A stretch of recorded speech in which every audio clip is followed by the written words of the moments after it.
In this episode, a recreational wreck dive in the middle of a harbor. I review my recreational dive requirements, zooming in on the dive site from a forum page. Thumbnail looking like a Tom Clancy reject from the 1990s. Rapidly changing visibility. My thoughts about the dive site in question for the day. And of course, some amateur-ish underwater images. Yes, and this is actually a new episode with a new little segment, which is Dive Site Experience, Easy, Moderate, Hard or Extreme. And since it is the first one, I thought I will do a little bit of an overview of what the different values in Easy to Extreme and what the requirements for said value are. Keep in mind that these are my subjective thoughts on the topic at hand, but anyway, for easy, open water friendly or open water diver friendly, if you're a new certified diver that wants to get some experience under your belt, this is the dive site for you. Then it's the easy ones.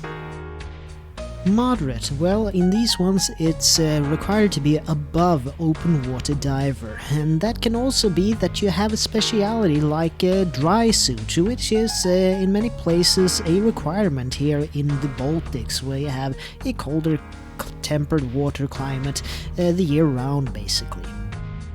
Hard. This one is a little bit special because it doesn't just encompass that you need to be above open water, but also that the effort to get to the dive site might be a factor that has to be taken into consideration when planning the dive.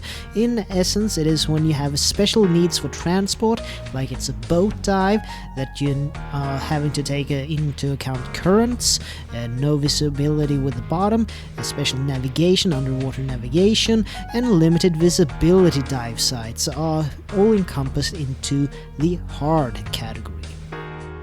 And then finally we have the extreme, and this is ones when special equipment and training is required for the dive site in order for conducting the dive safely.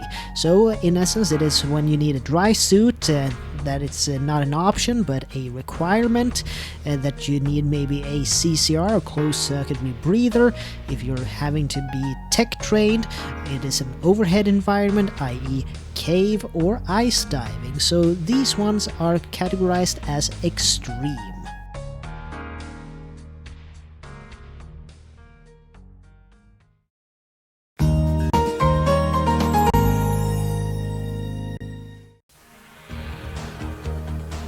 Yes, and the dive site for this time is Räfsnäs, which is a couple of miles outside of Norrtälje, outside of Stockholm. So, the type of dive in this one is a wreck dive. It is conducted in a harbor area, so it is advisable to do these dives in the early spring, autumn, or if you're ice trained, during the winter months of the year.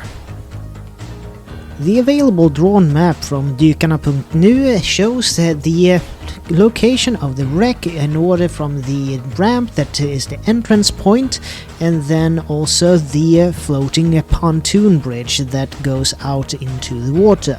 Though there is a little bit of a change this year, and the new pontoon floating bridge is like an L instead of a straight line, which in this case is marked with the letter C. So in order to get to the wreck from the ramp, it is advisable to go into the water and swim down to about 12 meters and then follow the depth curve to your right, and then after about 40 meters you will basically come right up upon the wreck with a little bit of luck. Since the dive site is predominantly doven during the colder months of the year, it is highly recommended that the specialized equipment for this dive is a dry suit. Also, since this is a active harbor with SSRS or Sweden Sea Rescue being nearby, it is also very recommended to have a DSMB in order to be able to make your position known to boaters and other commercial boat traffic that is operating in the vicinity. As a final overall score, I will give this dive site an easy to extreme. Why? Because there are actually people that dive this during the midwinter as ice diving. That requires some specialized skills and equipment. But during the early spring, it is more for the easy to moderate diver.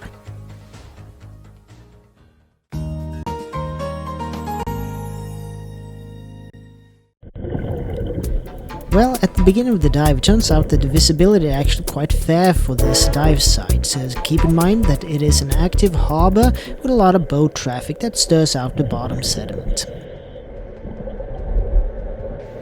And speaking of it being an active harbor, well, the visibility isn't that great, to be frank, but as you know, sound travels much faster and better underwater than it does in air, so if there is boat traffic nearby, you will most definitely hear it, and it can be a little bit of a spooky feeling, so that's why it's a good idea to keep to your depth and follow the route in order to go directly on to the wreck.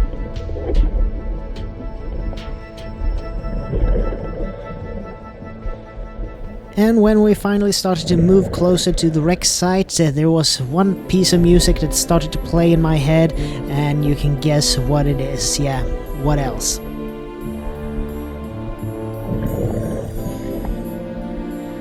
And then suddenly out of the mist.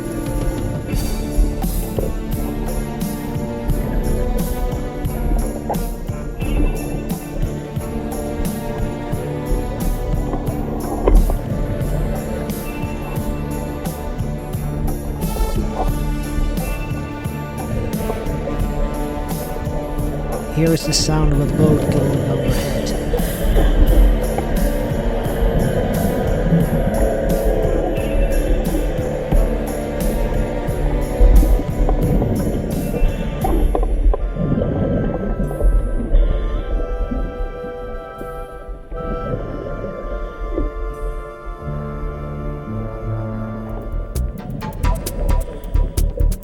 And alas, since it is an active harbor area, you will also find a lot of garbage littered on the floor of the ocean, so like this.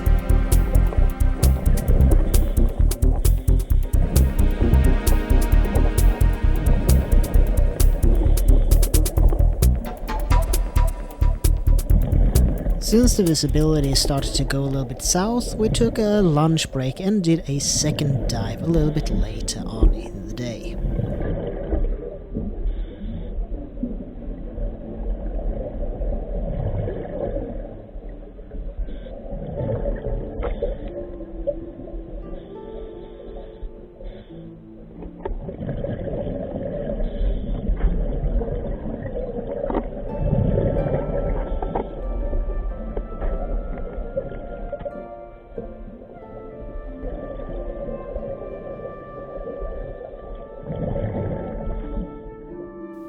One rookie mistake that I did that I didn't notice until later was that when I put the wet dome lens upon the camera housing, I didn't clear it properly and there was an annoying air bubble stuck to the glass, which can be seen in some of the photos.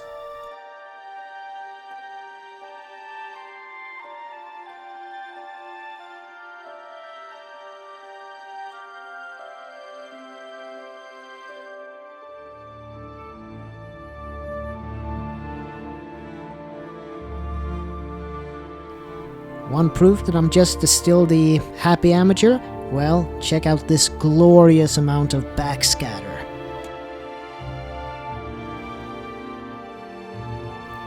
So yes, this was actually my first outdoor dive for the season, so it was kind of an interesting place that I haven't been diving here before, so it was interesting to see some new places, and this technically is the Baltic Ocean, which shows with the green water dive environment that we found ourselves in.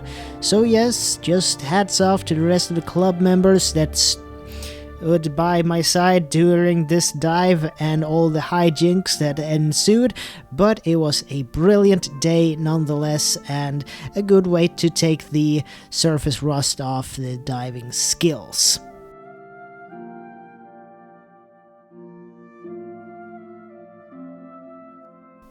Yes, so that's all for me for now, and this is Tobias Bergström from T.B.Photo X1.5 TFX, and I'd like to see you guys in the next video, and as always, please like, share, comment, and subscribe, and I'll see you in the next one, and you've been watching In Order of Appearance.